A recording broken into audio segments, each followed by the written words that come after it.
Guys, I was lied to, deceived, misled about the Ferro rod, and it was by some of you guys.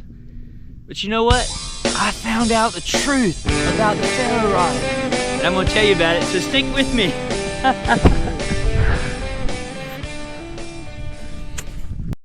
Hey, welcome to Level 3 Readiness. I'm gonna tell you the truth about Ferro rods today. So here's the deal. This has been my Ferro rod. I've used it ever since the beginning of my challenge. It's Mischmetal Chinese Ferro rod. And you know, you guys gave me some advice. I heeded it. I didn't have a lot of luck. However, I found out something interesting that I didn't know, and I was just ignorant. You know, some of you guys may have been ignorant about the realities of Ferro rods as well. The difference between the Mischmetal Chinese Ferro rod and something like this, one of the Swedish steel Ferro rods. I want to set some things up today and just talk to you and show you about what I found out, why some tactics work for the Mischmetal and others are suitable for the Swedish steel. And, you know, for me personally, I would have never known it had it not been for my bro, AJ at Blackhawk Bushcraft. So he's the one that led me to the truth about Ferro rods. So let's set some stuff up and let's talk about it.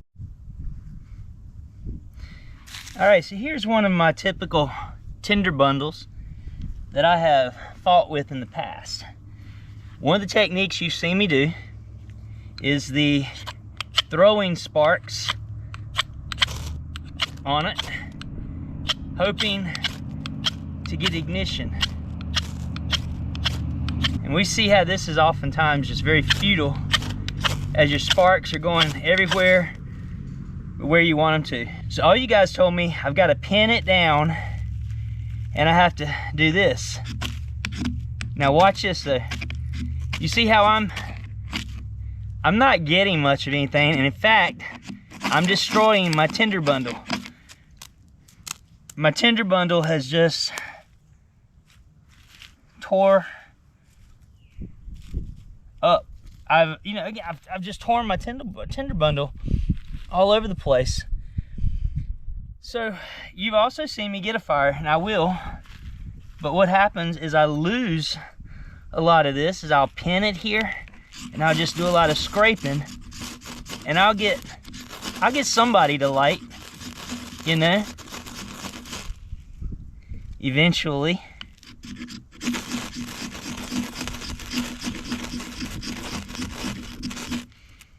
At least I have in the past. There we go, see?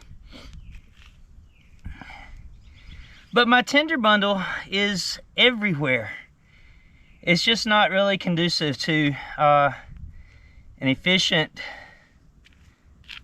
fire making means. All right, so I think that'll be sufficient to show you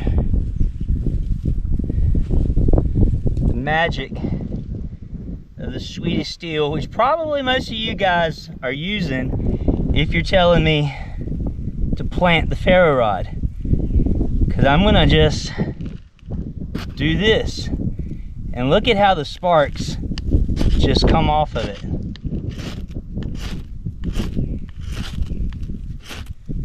It's crazy.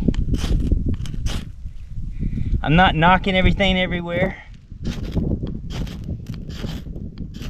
I'm able to give nice, controlled scrapings.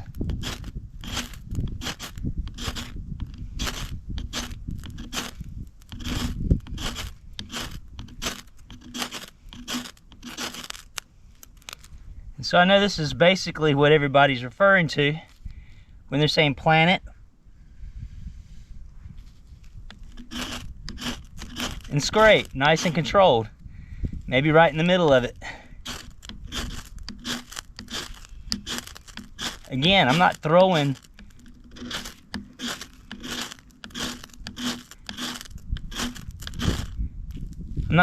my sparks everywhere, and I'm not destroying my tinder bundle.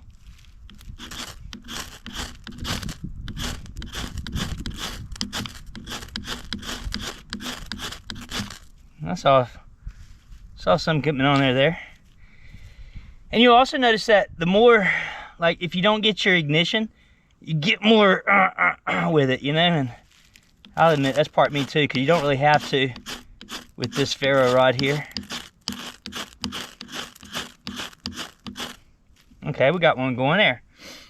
So I know it took a little bit longer, but again, I didn't have to collect my tinder bundle. I didn't blow it all over the place. Okay, now here's the thing I learned. It's more about your tinder than it is your ferro rod. But again, if you got this tinder right here, keep it all together. And watch.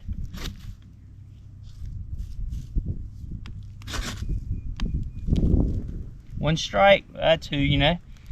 But again, you see what I'm talking about. It was the tinder that makes the difference of how quick you're getting a fire. I'll show you again. If I plant this and just scrape, I'm getting ferro dust here. But this one, if I just scrape, I mean, I cannot tell you how light of a stroke this is to get sparks. So this right here is going to be more controlled than the Mischmetal every single time. All right. Now, one more thing, because this is a magic ferro rod. One, I think it's magic because of how easy the sparks come off of this thing, but also the tinder that it's equipped with. So this was a special Blackhawk bushcraft mod where you take your, I know you got your duct tape, man. Everybody knows about duct tape. Well, I'll link to his video how you make this. But let's get about yay much duct tape.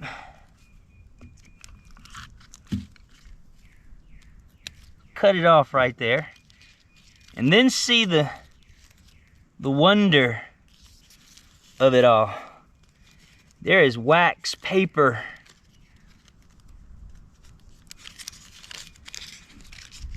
Infused with the duct tape.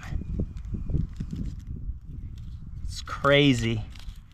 So the idea is here that you would tear off this nice wax paper.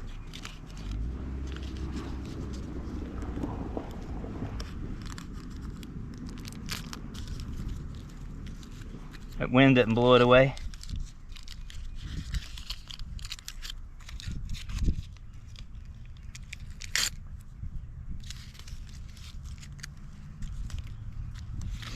So half of it's going to stay in the duct tape. The other half is going to tear off for easy tinder.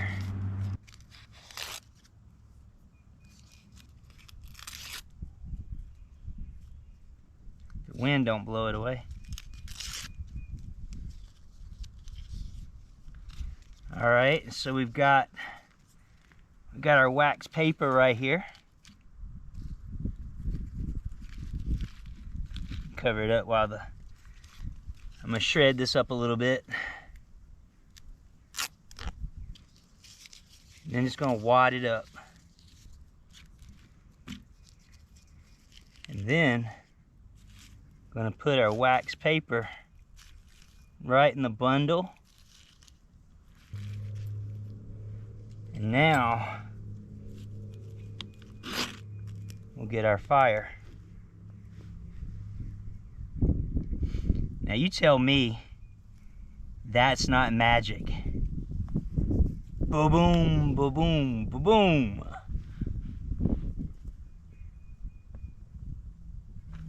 So a flame lasting that long, if you couldn't get a fire with that going. The conditions just aren't warranting for it.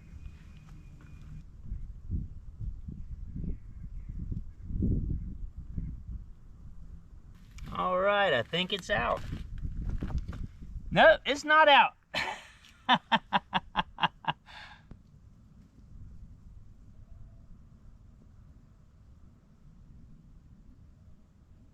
It's still got a little flame in there. Okay, I'm calling that dead. Yep, that is dead. All right, guys, so I wasn't necessarily lied to, as I say, misled, deceived, you know, but in a way, it was true, you know, because people a lot of times are giving advice on what they know with their equipment. When they see somebody else doing something, they think they know exactly what they're doing wrong. And if you don't know exactly what they're doing and what they're doing it with, the materials has a lot more to do than just technique. So if you've seen that, how, you know, a lot, it depends on the tinder, how combustible it is, how flammable it is, you know, and also you cannot really compare the two ferro rods. If somebody's using one of the Mischmetal, they got to use different techniques than if they're using the Swedish steel, you know. But it's smart now, as I know, that if I've got a Mischmetal, I know how to use it now, and if I've got the Swedish, I know how to use it as well. And I think that's more important. Again, going out in the woods with know your gear, right? Don't think you know somebody else's unless you've used it. And then if you know more, every time you go out there, you could take the Mischmetal or the Swedish and you can still get a fire. And guess what? If you know enough, you don't even need your ferro rod to get a fire. As I can show you in a lot of videos, I can just do it with a knife on my side. Even a little $5 Ozark Trail. Did that last week. You know, so again, it's about what we know.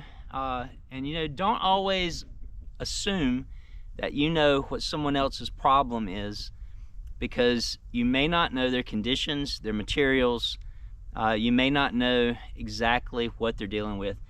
Now, that being said, I appreciate everybody that chimed in, because it was a journey, and I got here by applying all the techniques that you were suggesting. And I want to thank AJ again from Blackhawk Bushcraft for this. You know, again, I do, man. I like it. It's been fun to play with, fun to learn the differences between the Swedish steel and the Chinese Mischmetal. So again, there are truths to these and misconceptions about these. So if you're taking one or the other in the woods, or if you never know which one you're going to be handed, it pays to know the difference and to know the truth about ferro rods. And you know, again, if you go into the woods, with this in your knife, you got to prepare your tinder. You go into the woods with this in your knife, you already have your tinder. You just need to work on your fire makings. So hey, be ready, right? So this is level 3 readiness, reminding you, finish what you start, finish strong, be ready for anything, because it's coming. All right, level 3 out.